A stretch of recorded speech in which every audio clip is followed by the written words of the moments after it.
Fortis escort Faridabad ने आज 13 फरवरी को प्रेस वार्ता आयोजित की। इस वार्ता के जरिए एंडोमेट्रियासिस के कारण पेट में गंभीर ब्लीडिंग से जूझ रही 32 वर्षीय गर्भवती की सफल सर्जरी की जानकारी आज प्रेस कॉन्फ्रेंस में दी गई। डॉक्टर नीति कौतिश, डायरेक्टर एवं head department of obstetrics and gynaecology व योगेंद्र नाथ अवधिया, फैसिलिटी डायरेक्टर ने जानकारी दी कि ये बहुत ही क्रिटिकल केस था। डॉक्टर नीति कौतिश व डॉक्टर्स की टीम ने सफलतापूर्वक सर्जरी की। अगर सही समय पर सर्जरी नहीं की गई होती तो मां व शिशु दोनों की मृत्यु हो सकती थी। आज सर्जरी को 1 महीना हो गया है। मां व शिशु दोनों ही स्वस्थ हैं। डॉक्टर्स ने इस केस की सफलता को महत्वपूर्ण बताया व फोर्टिस एस्कॉर्ट फरीदाबाद के मैनेजमेंट डायग्नोस्टिक अप्रोच के द्वारा ही चुनौतीपूर्ण एवं दुर्लभ किस्म के मामलों से निपटने के लिए हॉस्पिटल को पूरी तरह से सक्षम बताया। आइए सुनते हैं केस की सफलता के कुछ क्षण डॉक्टर नीति कौतिश, सर्जन व योगेंद्र नाथ अवधिया द्वारा। आई वुड से कि मतलब एक मार्वल था, वो हमारे लिए ही एक चमत्कार था, जैसे कि वो पेशेंट का बचना और बच्चे का बचना।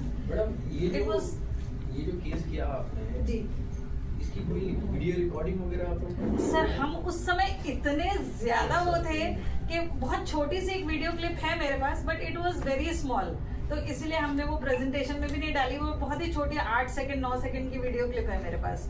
इस टाइप का पहला केस था यहाँ कि इसके पहले भी कभी? सर इस टाइप का तो पूरे वर्ल्ड में ही मुश्किल से 40 केस रिपोर्ट है। पहला ही केस होगा। ऐसा कभी बहुत ही रेयर केस है।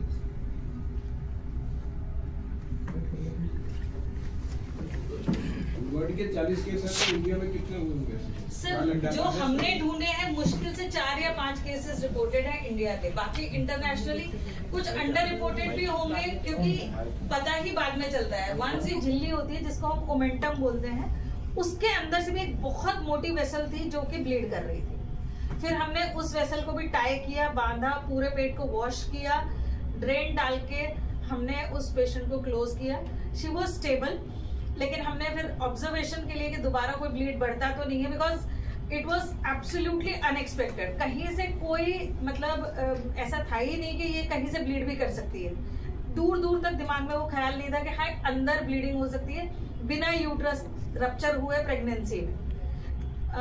फिर हमने उसको आईसीयू में रखा। She was there in ICU for 2 days. Stabilise हो गए, उसको ब्लड मिले, 4 FFPs मिले, प्लेटलेट मिले, but she got stabilise.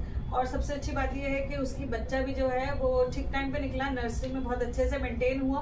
1.6 kg का उसका बेबी था और वो ठीक है। बिटिया थी वो बिल्कुल ठीक है और पेशेंट भी बिल्कुल ठीक है अभी। तो जब हमने इसके ऊपर फाइनली हमने ये सोचा कि ये हुआ कहाँ से और क्या है, जब उसकी हिस्टोपैथ की रिपोर्ट आई, जो हमने उसकी ट्यूब ओवरीज निकाली थी, उसको हमने बायोप्सी के लिए भेजा था, तो उससे हमें पता चला कि उसकी जो ट्यूब ओवरीज थी उसके ऊपर डेसिडुलाइजेशन होता है। डेसिडुलाइजेशन एक चीज होती है जैसे प्रेगनेंसी में यूट्रस के अंदर की लाइनिंग में जो चेंजेस होते हैं, वो चेंजेस उसके ट्यूब ओवरी के ऊपर हो रखे थे। तो जैसे ही यूट्रस का ब्लड फ्लो बढ़ना शुरू होता है, तो कभी कभी जो ट्यूब ओवरी का है उसके ऊपर भी ब्लड वेसल्स इतनी ज्यादा ग्रो कर जाती है और बढ़ जाती है कि वो स्पॉन्टेनियसली रप्चर हो गई, अपने आप ही वो फट गई और वहां से वो टोरेंशियल ब्लीडिंग हुई। जो पेपर्स हमने निकाले सारे बाकी के जो केसेस थे, उनमें ज्यादातर केसेस जो थे उनमें ब्लीडिंग प्रेगनेंसी में हुई थी एंडोमेट्रियोटिक सिस्ट फटने की वजह से। जो डेसिडुलाइजेशन की वजह से थी वो तो रिपोर्टेड केसेस 4 या 5 ही हैं। May be this was the 6th case. बाकी के जो 40 के आसपास केसेस हैं उनमें ओवरी में एक तरीके की सिस्ट होती है एंडोमेट्रियोसिस की, जो कि काफी बड़ी सिस्ट होती है और उसके अंदर खुद से ब्लड भरा हुआ होता है। वो सिस्ट रप्चर होने की वजह से मैक्सिमम चांसेस होते हैं कि इस तरीके की अनएक्सपेक्टेड स्पॉन्टेनियस ब्लीडिंग जो प्रेगनेंसी के दौरान हो सकती है वो हो सकती है। तो this was one of the very very rare cases, जो कि हमें रेट्रोस्पेक्टिवली डायग्नोसिस पता चली कि वो डेसिडुलाइजेशन की वजह से उसको इस तरीके की ब्लीडिंग थी। और वो डेसिडुलाइजेशन सिर्फ ट्यूब ओवरी पे नहीं, जो हमने ओमेंटम बांधा था और जहां से हमने ओमेंटम की बायोप्सी ली उसके ऊपर भी डेसिडुलाइजेशन था, जहां से पूरी पूरी मोटी मोटी वेसल्स जा रही थी। But yes, it was a case. हम उसको अपनी तरफ से वैसे पब्लिश भी करना चाह रहे हैं किसी इंटरनेशनल जर्नल में, क्योंकि बहुत ही कम रिपोर्टेड केसेस हैं ऐसे पूरे वर्ल्ड में। लेबर रूम है, हर प्रकार की जितनी भी जो सेवाएं होनी चाहिए एक सुपर स्पेशलिटी हॉस्पिटल में, वो सारी चीज़ यहाँ उपलब्ध है। और उसके अलावा सबसे इम्पोर्टेंट चीज़ है कि हमारे पास जो डॉक्टर्स हैं, टीम ऑफ डॉक्टर्स हैं, बहुत क्वालिफाइड। एंड जैसा कि मैम ने अभी बताया आपको कि जो केस है रेयरेस्ट केस है जो 6th है प्रॉब्ली, तो आप जैसे इमेजिन कर सकते हैं कि उसको आइडेंटिफाई करने में, उसको क्लोज करने में कितना मुश्किल हुआ होगा। And ma'am did it wonderfully, baby is fine, mother is fine.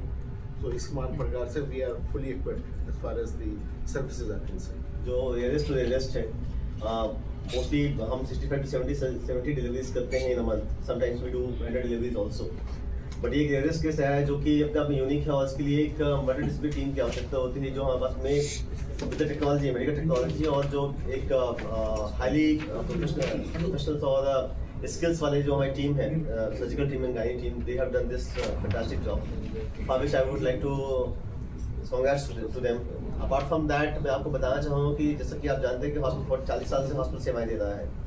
हम अपनी सुविधाओं को अपडेट करने के लिए हम 50 बेड अभी और ऐड करते हैं, जो कि नेक्स्ट एक मंथ में स्टार्ट हो जाएगा, जहाँ पर हमने बहुत ही एडवांस्ड आईसीयू केयर की व्यवस्था की है। साथ में वहाँ पे आइसोलेशन रूम्स भी अवेलेबल रहेंगे, जो कि ऐसे केसेस में काफ़ी काम आएंगे। जहाँ तक सर्जिकल साइंसेस को और इम्प्रोवाइज करने की बात है, तो हमारे पास में जो ओटीज, हमने ओटीज को काफ़ी अपग्रेड किया हुआ है। तो दो टेक्नोलॉजीज़ जो हमारे ओटी में अवेलेबल है, मॉडल ओटीज अवेलेबल है, वो हमारे मेडिकल एक्सपर्टीज टीम को काफ़ी हेल्प करती हैं एक बहुत ही अच्छा ट्रीटमेंट देने के लिए। और जैसा Fortis Escorts hospital tertiary care hospital है, तो सारी टर्शियरी केयर सुविधाएं यहाँ पे अवेलेबल है हर एक स्पेशलिटी में, चाहे मदर एंड चाइल्ड हो, या फिर सर्जिकल साइंसेस है, या फिर गैस्ट्रो है, या फिर एनी अदर डिपार्टमेंट, न्यूरो है, न्यूरो इंटरवेंशन है। हर जगह हमारे पास में हाईटेक फैसिलिटी है, टर्शियरी केयर फैसिलिटी अवेलेबल है, जो पूरे समाज के लिए एक बहुत ही फायदेमंद साबित होगा स्वास्थ्य सेवाओं के बारे में। इसके साथ बहुत बहुत धन्यवाद आपका, आप यहाँ पर आए, और इसके बारे में जितना आप लोगों को बताएंगे कि उतना लोगों को फायदा होगा। जब भी किसी को ऐसा कोई क्रॉनिक डिजीज है, एक क्रॉनिक प्रॉब्लम है, they can always come and consult to our doctors, and we are here there to serve you.